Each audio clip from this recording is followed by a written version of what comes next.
Tony Gemignani's Slice House. I don't know if this is actually his, but we're in San Mateo, just south of San Francisco, and we're gonna go check out Tony's Slice House. I don't know if this is his actual one, but we did a podcast with him. He was selling a lot of these franchises. He has 100 opening up this year, and I've never been. I've always wanted to try Tony's Pizza. Not sure if I'm gonna get to his San Francisco location, so I figured, you know what, the next best thing is to go to one of his slice houses, and we're gonna take you inside and try some slices out. Let's go. I mean, as soon as you walk inside, you see all the awards. You see Tony's plaques everywhere from the magazine covers and all the things that he's been in. And it is pretty cool setup. But you do know Tony Gemignani is the boss. Yeah, for here. Bruce? 1 cheese, 1 pepperoni, right? Sure. Thank you so much. Thank you. Okay. Okay, appreciate it. Thank you.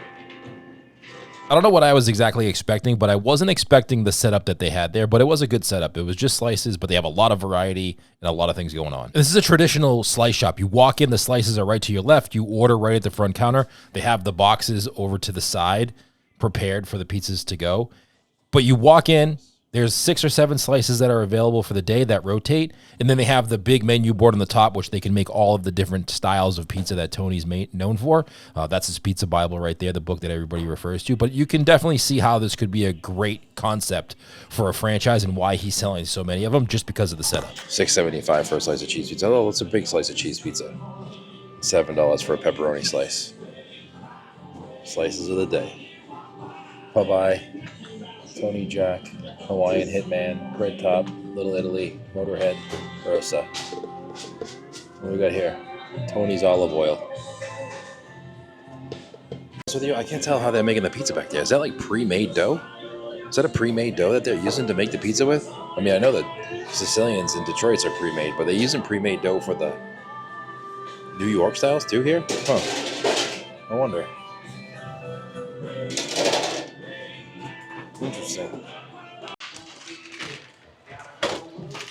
Now we got the slices. I'm working on it. All right, here we go. This is a little bit better. Now, it's a little loud in there, so we're gonna do a little pizza shot out here. Actually, it looks better. Tony, I'm sorry. I gotta be honest. Looks better than it looks better here than it did in the case, to be honest with you. But Tony's been on the podcast before. I know him for a long time. And on the podcast that we did, we talked about these slice shops. I think he said he's going to open up 100 of them this year, which is crazy. And I've never tried his pizza. I've met him 100 times, talked to him a bunch, met him at the Pizza Expo. You know, very well known in the pizza community for his acrobatics and speaking at Pizza Expo. Never had his pizza. So all I did was I got 2 slices. I was going to get a pizza, and then my camera person was like, it's a slice house. You should probably get slices and try those out. So we got just simple cheese slice right here. Simple cheese. And then a pepperoni. I figured we'll give these 2 a shot and see how they are. And we'll judge it on that. I might do a little research. You might hear some overlays, voiceovers of this. Just seeing like what number.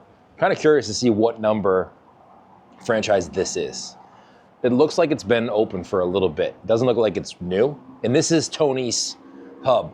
We're in San Mateo, which is a little bit south of San Francisco, about 30 minutes south of San Francisco. And Tony's from San Francisco.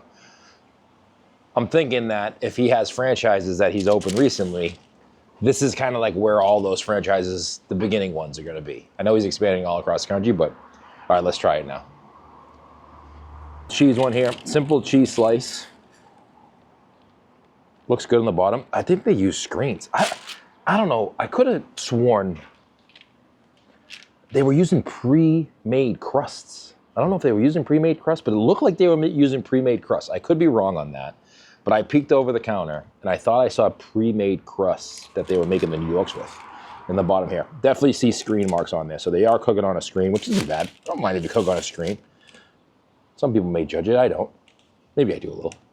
Not really though. Let's try it out. All right, let's go with the cheese one first.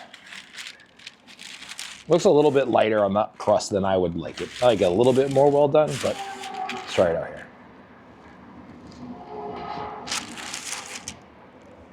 Not bad. That one's not bad. It's got a little Parmesan Romano flavor to it. Sauce is good. Crust is pretty good. Not a lot of sauce on the crust though. I did see bags of flour there. I did see bags of flour. Tony's flour in there, so he definitely is making dough here. Unless they just have 15 bags of flour over there for show. But the crust is pretty good actually. I don't know how long this was sitting out for, but not bad. Cheese one. Is it the best cheese slice I've ever had in my life? No. Is it a good cheese slice? Yeah, good. It's a good solid cheese slice. Now let's go with the pepperoni now. Pepperoni one actually looks better to me, to be honest with you, than the cheese one does. There's the back. You can hear a little bit of the, oh, my camera mic here. Hear a little bit of the crust going there. You see a little area? All right, let's take a bite of this thing. Crust is kind of falling apart on the top there. It's a little bit too airy and getting cooked over. That one I like better than the cheese one. Pepperoni tastes pretty good. It looked like they were cooking with Marsala ovens in there too. And on the menu they have Detroits, they got Sicilians. They got everything I say don't do on a pizza menu. They have like 1,000 pizzas on there. I don't know how they do it all and manage to keep it all consistent because there's so many pizzas on that menu, but they can do it. They do have a separate area where they have about slices of the day. They had 7 slices of the day, and maybe that rotates on a daily basis. And then they have a big menu board, which you can order any pizza you want from that menu board. But the pepperoni one's not bad. Let me give it another bite here. Again, this is the best slice I've ever had. No, good slice though. I think it's a good, decent slice. If you're in the area, grab a slice. Respect the craft. Pizza. This is what's left over after my pepperoni. I ate most of it. Picking off. Trying to do a little bit of in-depth review here. Not a review, but I guess it's a review, but not a review.